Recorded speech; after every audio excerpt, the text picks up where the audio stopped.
কোথায় কোথায় গেলেন, কি সকাল থেকে কি ইনফরমেশন আসছে? ইনফরমেশন তো অনেকই ভালো আসছে, পজিটিভ এখনও আছে, এখনও কোনো সমস্যা হয়নি, আশা করছি আগেও হবে না। বুথে গিয়ে কি কি কি দেখছেন মূলত? বুথে গিয়ে ভালোই হচ্ছে, কোনো সমস্যা হচ্ছে না। আমি জিজ্ঞেস করেছি কেমন কি হচ্ছে, ওরা বললো হ্যাঁ কোনো প্রবলেম হচ্ছে না, ভালোই হচ্ছে, যা হচ্ছে ভালোই হবে। বিভিন্ন জায়গার কর্মীদের থেকে কি যারা ভোট দিচ্ছেন তারা আপনাকে ভোট দিচ্ছেন কিনা, এই ধরনের কোথাও কোনো জটিলতা, কোথাও কোনো গন্ডগোলের কোনো ইনফরমেশন? না, সকালে যে একজন এসছে বলেছে মা তোকে ভোট দিয়ে এসছি, তো এটা আমার জন্য বিশাল বড় পাওনা। কি এত ছোট বয়সে উনি আমার বাবার বয়সের মতন আমাকে এটা বলেছে, আমার জন্য এটা বিশাল ব্যাপার।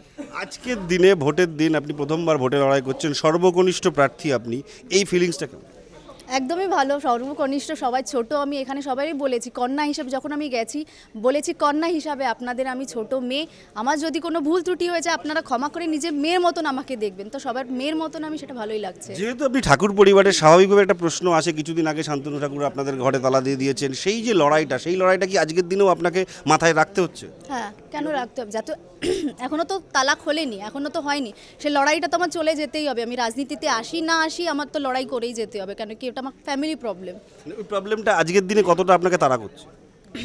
আপাতত করেই যাচ্ছে। আমি যতদিন অনেক দিন বাদে কালকে ঘরে গেছি, তো খারাপ তো লাগে যে ছোটোবেলা থেকে আমি ঘরে আছি, হঠাৎ ঘর তালা মারা, খারাপ তো লাগবে। ঠাকুমার আশীর্বাদও নিতে পারেনি, সেটা একটা দুঃখ রয়ে গেল। আজকের দিনে আপনি ঠাকুমার আশীর্বাদ কি বাইরে থেকে প্রণাম করে নিলেন? হ্যাঁ একদমই, নিশ্চয়। কালকে এসেছিলাম, আজকে তো না। সেক্ষেত্রে আপনার আগামী দিনের কাজ কি হবে?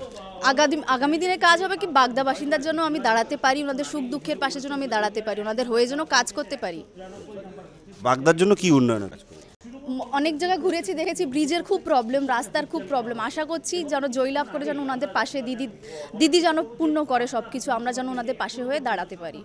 বিধায়ক হওয়ার পর মানুষের কথা বিধানসভাতে গিয়ে তুলবেন, এটাই কি আপনার কাজ?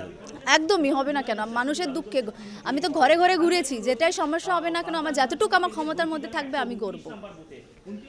মধুপর্ণা ঠাকুর বাগদা বিধানসভার বিভিন্ন কেন্দ্রে ঘুরছেন, বিভিন্ন ভোট কেন্দ্রে ঘুরছেন মধুপর্ণা ঠাকুর, এবং তিনি বলছেন যে বাগদার মানুষের জন্য যেমন তিনি কাজ করবেন, পাশাপাশি একটা বিষয় তাকে তাড়া করে বেড়াচ্ছে, সেটা হচ্ছে বড়মার ঘর, যে ঘর তালাবন্দি অবস্থায় রয়েছে, যা শান্তনু ঠাকুর তালা দিয়ে দিয়েছেন, সেই লড়াইটা তাকে লড়তে হবে। অর্থাৎ বাগদা বিধানসভায় জয়লাভ করার পর ওই তালা খোলা এবং ঘরে ঢোকার একটা লড়াই কিন্তু ঠাকুর পরিবারে রয়েছে, সেটা মধুপর্ণা লড়বেন, এমনটাই তিনি বলছেন। টিভি9 বাংলার জন্য সুকান্ত মণ্ডলের সঙ্গে দীপঙ্কর দাসের রিপোর্ট, উত্তর 24 পরগনা।